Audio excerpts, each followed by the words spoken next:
Greetings everyone. This is by far the best event that Kings Group has ever made. This event is supposed to be unlocked to everyone today, 14th of December. I will give you some tips to help you progress in this event. First of all, my first tip to you is to always create your team. Do not join random, do not find match solo. You will really end up with noobs most of the time who doesn't know what to do, and you will have a harder time communicate. Second thing is, if you created your own team, join voice chat. With no voice chat, good luck winning this event. Third thing you need to know is it has multiple of ranks, and this is the problem. The stone rank has some couple of sub levels. You need to finish up those sub levels to reach from stone to iron, from iron to bronze, from bronze to silver, and from silver to finally gold. If you lose a star, and if you win a star. So it can actually get frustrated if you kept losing all of your earning. In which comes my fourth advice for you. Save up your candy. When you save up your candy and you unlock a new shop, you can directly go buy the items from that shop, because that shop unlocks once you reach a specific rank. And if you lose the rank, you might lose the shop. This was of course in the test servers. I'm not sure if it's going to be the same in the live servers. The shop has tiers. There is a secret tier that unlocks only when you reach silver. Once you reach silver, you will unlock the normal gold shop, which was in the test server. Again, I'm not sure it's gonna be there, but then there will be another gold shop after the first gold shop that has been unlocked by the silver. Now there are 5 maps. They are different, they have different platforms, but they are still 5 buildings only. Even if the design has changed, you are still going to play with the 5 buildings only. Whoever controls 3 of the 5 is actually the winner if you can defend them. So my advice to you, in every single map, the middle building is the core building. Control the middle and control just 2 side buildings. That's it. That's all you need to win.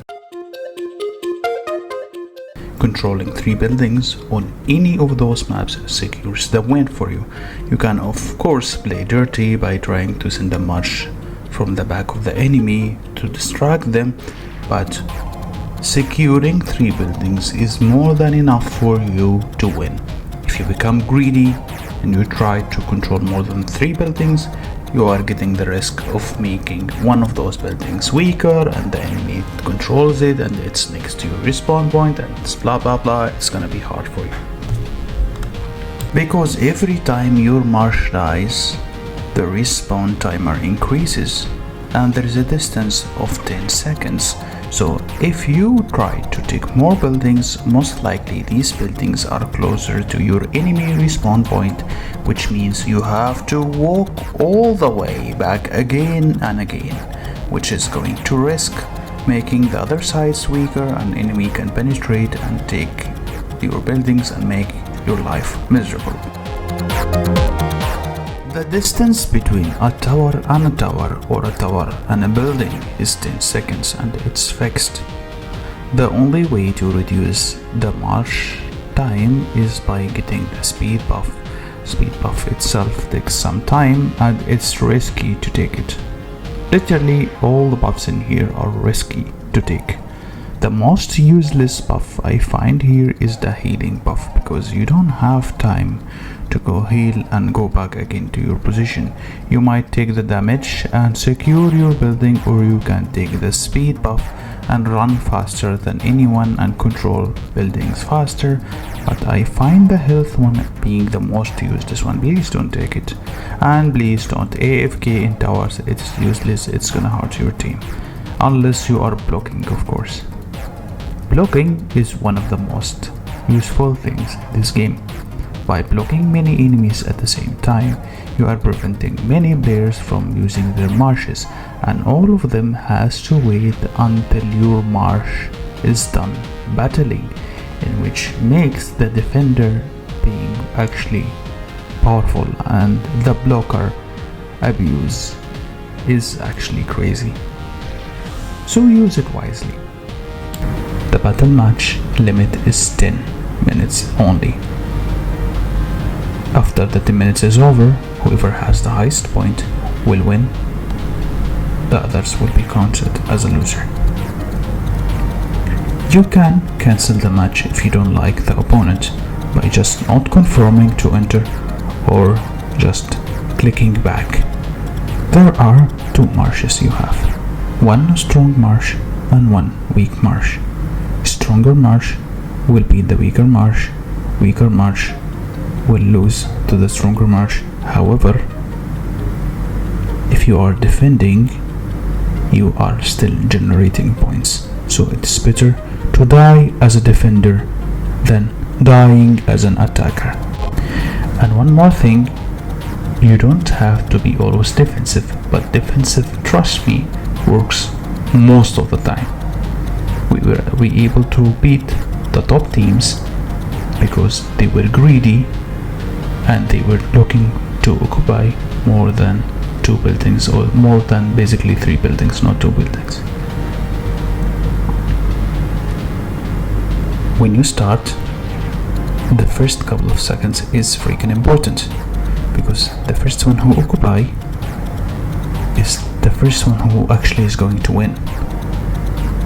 It is a high chance to win if you are a defender and if you manage to get 3 buildings, because all you got to do is supply this building by reinforcing it. You can keep the reinforcement goes on and on forever, because even if the person is supposed to die or he has low HP, there is still battle timer of I think 12 seconds or 10 seconds. So if you manage to keep reinforcing the same building every single time, the battle will never end. Hence, the defender is always the best, because when you defend, you still generate point. You will only stop generating point when you lose, and if your opponent has the same marsh as you and you still lost, your building will still remain as the same color as previously it was. There are buffs on the battlefield. These buffs gives you a lot of benefits, but it comes with like disadvantage. You might be wasting time. You might lose a building because you just decided to go for the buff. So I believe you have to be super wise when you go and pick those buffs. Otherwise, you can screw up yourself. When you attack or when you defend, you need to always keep at least one marsh defending, no matter what. Or at least watch around you who's there. If you see an enemy close to you, do not leave your area no matter what. Always fight with a spare marsh, unless you are sure that nobody will touch you. Here's some maps to show you which buildings you are supposed to focus on.